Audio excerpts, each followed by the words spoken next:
ফিলিস্তিনের গাজা উপত্যকার দক্ষিণের খান ইউনিস ও মধ্য গাজার দেইর আল বালাহ এলাকায় গতকাল শুক্রবার অভিযান শেষ করেছে ইসরায়েল।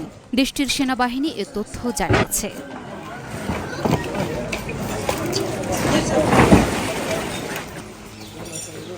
তাদের দাবি, মাসব্যাপী এই অভিযানে ২৫০-রও বেশি হামাস যোদ্ধাকে হত্যা করা হয়েছে। দক্ষিণ গাজা উপত্যকায় যেসব ফিলিস্তিনিকে শহর ছাড়তে বলা হয়েছিল তারা এখন তাদের শহরে ফিরতে পারবেন। এর মধ্য দিয়ে খান ইউনিস ও দের আর বালাহ আবারও নিরাপদ মানবিক অঞ্চলে পরিণত হল।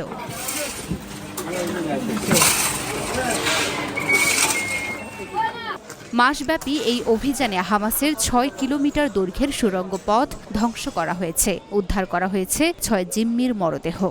ইসরায়েলি সামরিক বাহিনী জানায়, খান ইউনিস ও দের আল বালাহ থেকে প্রত্যাহার করে নেওয়া সেনারা এবার গাজার অন্য এলাকাগুলোতে অভিযানে অংশ নেবেন। গাজার স্বাস্থ্য মন্ত্রণালয় তথ্য মতে, গাজার ১০ মাস ধরে চলা যুদ্ধে ৪০,০০০-এর বেশি ফিলিস্তিনি নিহত হয়েছেন, আহত ৯৮,০০০-এর বেশি। তবে তাদের মধ্যে কতজন বেসামরিক মানুষ আর কতজন হামাস যোদ্ধা তা এখনও জানা যায়নি।